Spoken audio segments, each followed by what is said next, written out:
اور گناہوں سے پاک و صاف ہو کر کے آپ پاک و صاف کی بارگاہ میں پہنچے۔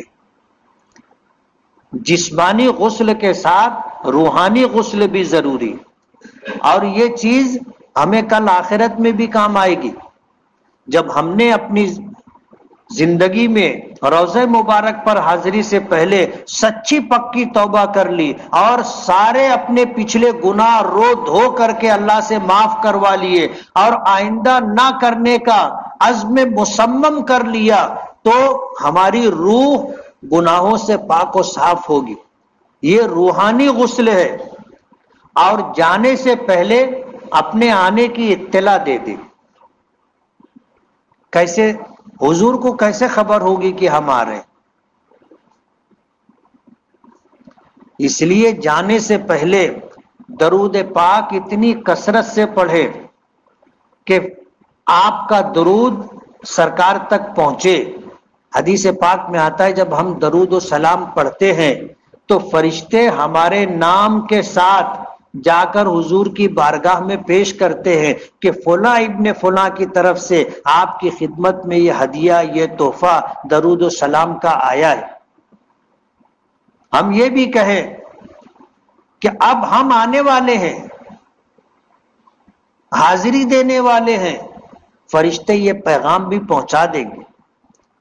اور جب جانے سے پہلے ہم ان چیزوں کی اطلاع دے دیں گے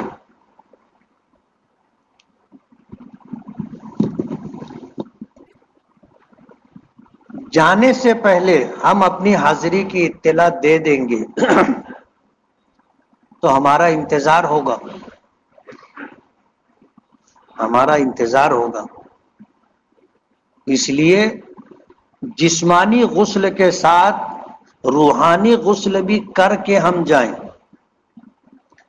اور مدینہ منورہ کے لیے نکلے تو مسلسل درود پاک پڑھتے رہیں، کثرت سے درود پاک پڑھیں، اور یہ معمول تو ہمارا روزانہ کا ہونا چاہیے،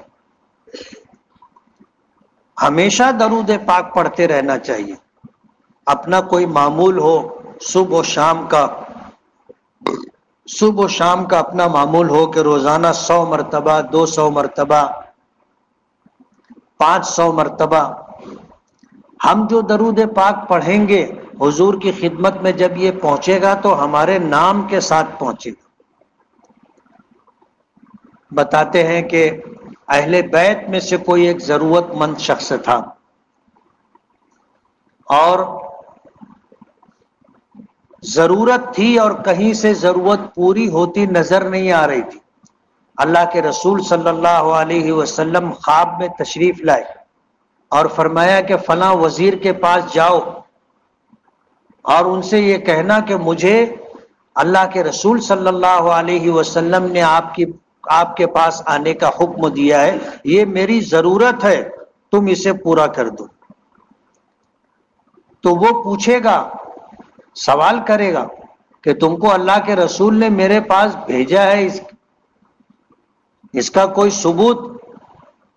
تو بتا دینا کہ تم روزانہ رات میں سونے سے پہلے 400 مرتبہ حضور پر درود پاک پڑھ کر کے سوتے ہو، اور کل کی رات تم 400 مرتبہ مکمل نہیں کر سکے، درمیان میں تمہاری آنکھ لگ گئی۔